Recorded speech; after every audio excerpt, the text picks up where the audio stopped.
ഇന്ന് നമ്മൾ തയ്യാറാക്കുന്നത് ചീര കൊണ്ട് അടിപൊളിയായിട്ടുള്ള നല്ലൊരു സ്നാക്സാണ് കേട്ടോ.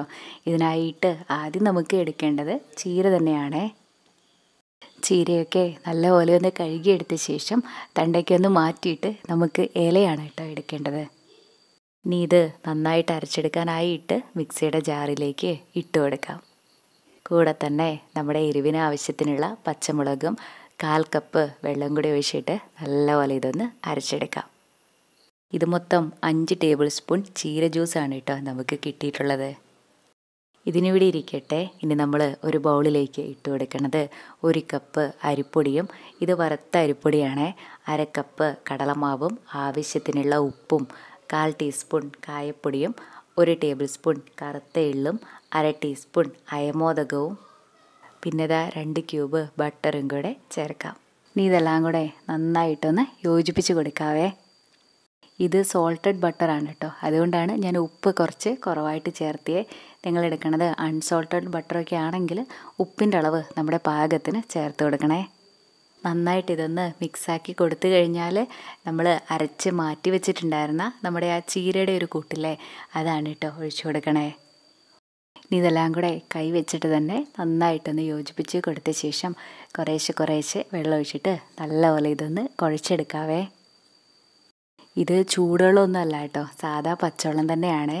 ആദ്യമേ നമ്മൾ ഒരുപാട് വെള്ളമൊക്കെ ചേർത്തിട്ട് കുഴച്ചെടുക്കണേ. കഴിഞ്ഞും ഒന്നുകൂടെ നല്ലത് ഇതുപോലെ കുറേശ്ശെ വെള്ളം ഒഴിച്ചിട്ട് കുഴച്ചെടുക്കണതാണ്. എനിക്കിത് നല്ലപോലെ കുഴച്ചെടുക്കാനായിട്ട് 1/4 കപ്പ് വെള്ളമാണ് കേട്ടോ വേണ്ടി വന്നേ. നമ്മളിവിടെ തയ്യാറാക്കണത് നമ്മുടെ ഈ മാവ് കൊണ്ടുള്ള മുറുക്കാണ്. ഇനി മാവ് റെസ്റ്റ് ചെയ്യാനായിട്ട് മാറ്റി വയ്ക്കുകയൊന്നും വേണ്ട കേട്ടോ. ഇനി നമ്മുടെ മുറുക്ക് തയ്യാറാക്കാനായിട്ട് നമുക്ക് എടുക്കേണ്ടത് ഇതുപോലത്തെ സ്റ്റാർ അച്ചാണ്. ഇനി അച്ച് സേവനാഴിയിലേക്ക് ഇട്ട് കൊടുക്കാം. ഒട്ടിപ്പിടിക്കാതിരിക്കാനായിട്ട് ഇതിനുള്ളിലായിട്ട് കുറച്ച് എണ്ണ കൂടി ഒന്ന് തൂത്ത് കൊടുക്കണേ. ഇനി ഇതിനുള്ളിലായിട്ട് നമ്മൾ മാറ്റി വെച്ചിട്ടുണ്ടായിരുന്ന ഈ മാവ് കൂടെ നിറച്ച് കൊടുക്കാം. ഇനി നമുക്കിത് ഷേപ്പാക്കിയിട്ട് എടുക്കാം. എളുപ്പത്തിന് വേണ്ടിയിട്ട് ഞാനിതാ ഇതുപോലത്തെ ഒരു തവിയുടെ മുകളിലായിട്ടാണ് ചുറ്റിച്ച് കൊടുക്കണേ. ഇനി ഇതിൻ്റെ അറ്റം ഇതുപോലെ ഒന്ന് ആക്കി കൊടുത്താൽ മതിയേ. ഈ തവിയിൽ നിന്ന് എടുക്കാനായിട്ടും നല്ല എളുപ്പമാണ്.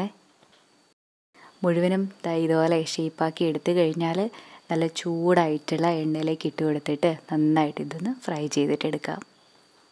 ഈ സമയം ലോ ടു മീഡിയം ഫ്ലെയിമിൽ വെക്കാവേ. ഒരു സൈഡ് ആയിക്കഴിഞ്ഞാൽ നമുക്കിതൊന്ന് മറിച്ചിട്ട് കൊടുക്കാം. നമ്മുടെ ഈ ഒരു ചീരമുറുക്ക് കഴിക്കാനായിട്ട് നല്ല രുചിയാണ് കേട്ടോ. നമ്മുടെ ഇതിലേക്ക് ചീരയൊക്കെ ചേർത്തിന്ന് പോലും മനസ്സിലാവില്ല. മറ്റേ സൈഡും നന്നായിട്ടൊന്ന് മുരിഞ്ഞു കഴിഞ്ഞാൽ നമുക്കിത് എണ്ണയിൽ നിന്ന് കോരി മാറ്റാം. ഇതുപോലെ ചുവന്ന ചീര വെച്ച് തന്നെ തയ്യാറാക്കണമെന്ന് നിർബന്ധമൊന്നുമില്ല. ഇതിന് പകരമായിട്ട് പാലക് ചീര വെച്ചും തയ്യാറാക്കാനായിട്ട് പറ്റുവേ. പൊതുവേ നമ്മുടെ കുഞ്ഞു മക്കൾക്കൊക്കെ ചീരയൊക്കെ കഴിക്കാനായിട്ട് നല്ല മടിയായിരിക്കില്ലേ. അങ്ങനെയുള്ള കുഞ്ഞുങ്ങൾക്ക് ഇതുപോലെ മുറുക്കൊക്കെ ആയിട്ട് തയ്യാറാക്കി കൊടുത്താൽ മതിയേ, അവരത് ഇഷ്ടപ്പെട്ട് തന്നെ കഴിക്കും. മുഴുവനും നമുക്ക് ഇതേപോലെ തന്നെ വറുത്തിട്ടെടുക്കാം. ഇത്രേ ഉള്ളൂ നമ്മുടെ ചീരമുറുക്ക്. തയ്യാറാക്കാനും നല്ല എളുപ്പമല്ലേ. ഇത് നമുക്ക് നല്ല ക്രിസ്പി ആയിട്ടാണ് കേട്ടോ കിട്ടുക. ഇതുവരെ ഇതുപോലെ ചീര കൊണ്ട് മുറുക്കൊക്കെ തയ്യാറാക്കി നോക്കിയിട്ടില്ലെങ്കിൽ ഒരു പ്രാവശ്യം ഇങ്ങനെയൊന്ന് തയ്യാറാക്കി നോക്കൂ.